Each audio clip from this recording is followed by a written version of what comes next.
So Captain Moore built the log cabin we saw downtown.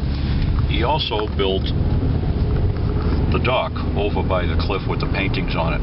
Then Captain Moore waited 9 long years. 9 years later, in August of 1896, a man named George Carmack was prospecting for gold up in the Yukon Territory along a creek called Rabbit Creek. With him was his brother-in-law, Skookum Jim. Skookum means strong in the Tlingit Indian language. Skookum Jim's nephew, Tagish Charlie, was also there. Those 3 men hit a discovery of gold so rich they could not believe their eyes. They picked up a rock that had so much gold in it that it looked like a cheese sandwich. They rushed right down to a city called 40 Mile in the Yukon Territory, and they filed a mining discovery claim on that stretch of Rabbit Creek. Once their claim was registered, they told their friends about it, who filed adjacent mining discovery claims to theirs. Within 2 weeks, all of Rabbit Creek was staked out with mining claims. So much gold was eventually found on Rabbit Creek that its name actually got changed to Bonanza Creek. 11 months later, the first ship full of gold arrived in San Francisco Harbor. The ship was called the Excelsior. It had 1 ton of gold on board. 2 days later, on July 17, 1897, another ship called the Portland landed in the city of Seattle, Washington. That ship had almost 2 tons of gold aboard. Those 2 ships landing within 2 days of each other were enough to get the international story out all around the world about the great gold strike in the Yukon Territory. 12 days later, on July 29, 1897, the first ship full of gold rush stampeders showed up in Skagway Harbor. The ship was called the Queen. It had 200 men aboard. The Queen sent a shore party ashore in a small boat to talk to Captain Moore. Captain Moore told the men in the shore party, "I'll be happy to sell you fellas some land and lumber so you can build your houses." The men in the shore party rowed their little boat back to the main ship, and they told the other 200 men aboard the Queen what Captain Moore had told them. They had a meeting to decide what to do, and when their meeting was concluded, they decided they were going to ignore Captain Moore's claim to the land. They just came ashore and they took what land they wanted. They did their own survey of the streets of the city and laid the streets out the way they wanted the streets laid out. When they were finished, they told Captain Moore his cabin was in the middle of State Street and that he had to move it. Well, Captain Moore refused to move his cabin, so those men got a team of horses and they moved Captain Moore's cabin for him. Captain Moore was very angry, but there wasn't much he could do because he was outnumbered 200 to 1. But what Captain Moore did do was he filed a lawsuit, and when that lawsuit was finally settled, Captain Moore wound up receiving 25% of the assessed value of all the lots in Skagway.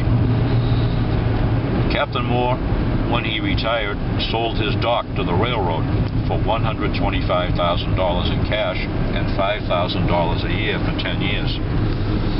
Also, over the years Captain Moore lived in Skagway, he sold lots of lumber from his sawmill.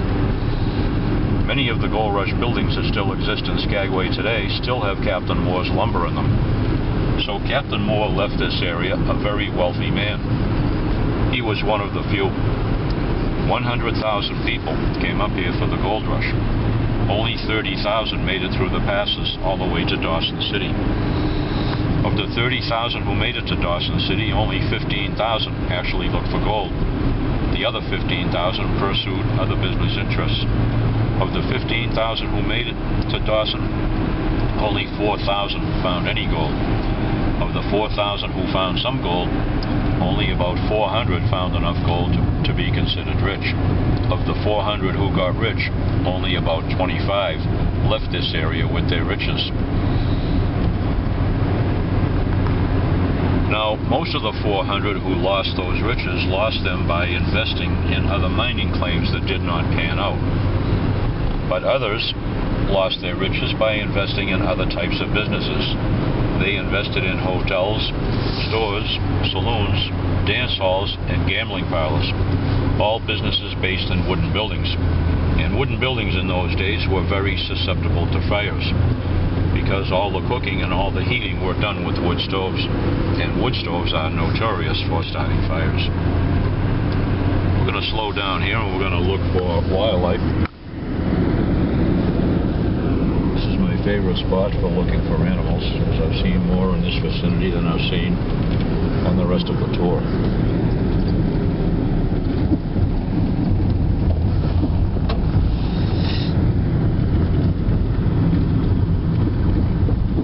Right here is an interesting spot.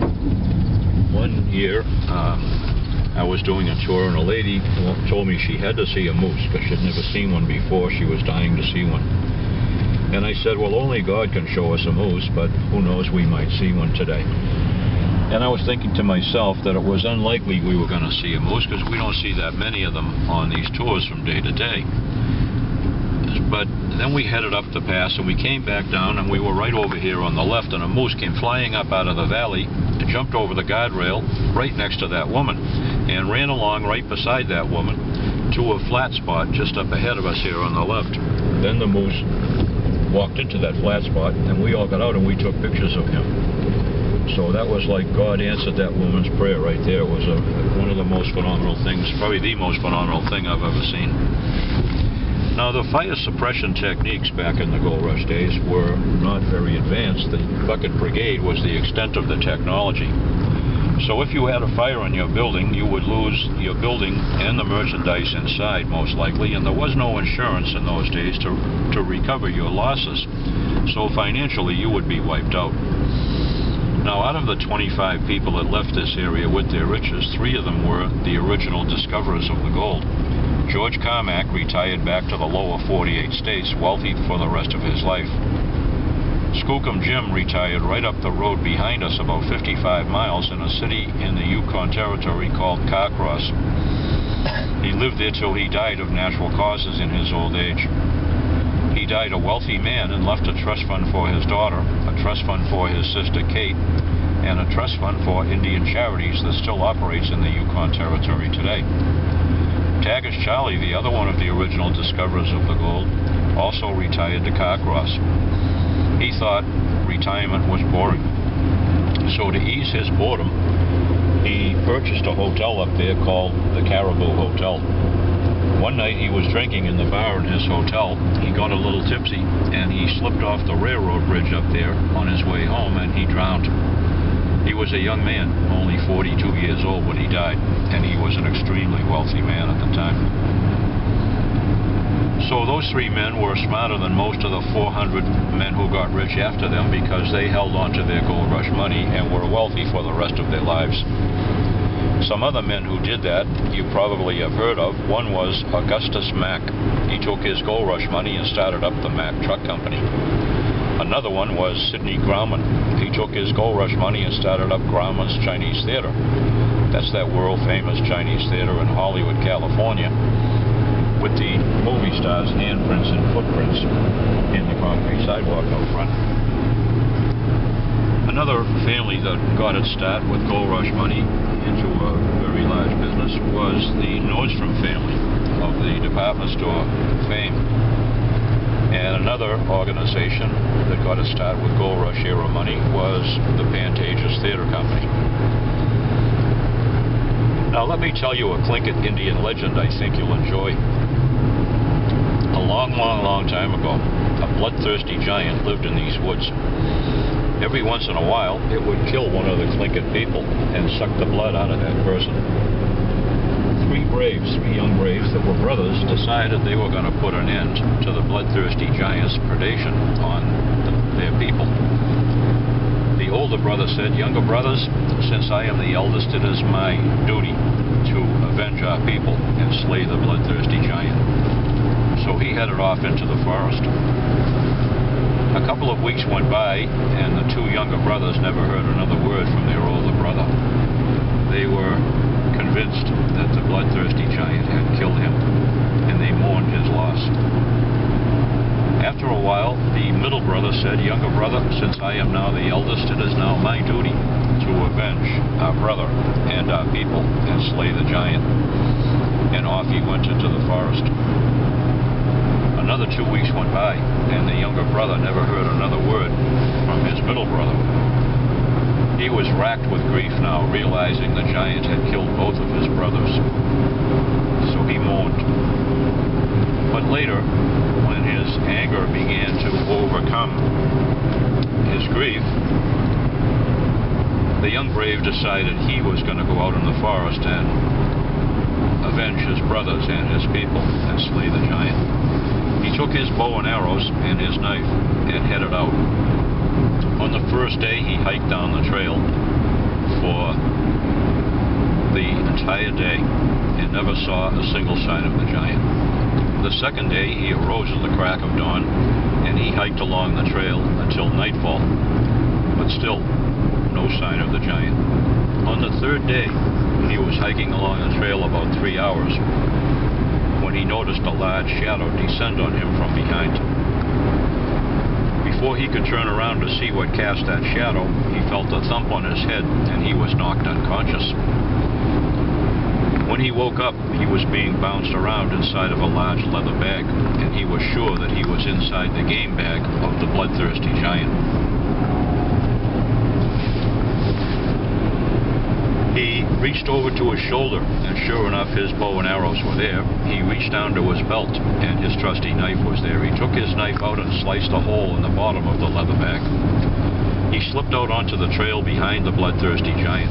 He had to run to keep up with the giant's loping strides, but he followed the giant all the way back to his cave. Before he went into the cave, he said a prayer to the Great Spirit that his two brothers would still be alive inside the cave so he could rescue them. Then he followed the giant inside the cave, but all he saw was a pile of bones in there. He yelled at the giant, "You evil giant, I'm going to kill you." The giant turned around and the boy let an arrow fly, and the arrow struck the giant right in the aorta, and blood started to pour out of the giant's chest like a fire hose. The giant realized he was dying, and he said to the young brave, he said, "Young man, you might have killed me, but I leave you with this curse. From now until eternity, I will be sucking the blood out of you and all your people." Then the giant collapsed and he died. Well, the young brave wanted to make sure that curse couldn't possibly come true. So he dragged the giant's body by his feet outside the cave. He collected lots of firewood, and he burnt the giant's body for days and days and days, till nothing remained of the giant's body but a pile of black ashes. When those ashes cooled, the young brave scattered those ashes to the four winds to make sure the giant's curse couldn't come true. But all of a sudden, the giant's curse did come true, because those black ashes all turned into mosquitoes. That's a real Tlingit Indian legend. I didn't make that up. But it's also my favorite one of all the Tlingit legends. We're busy here at Customs.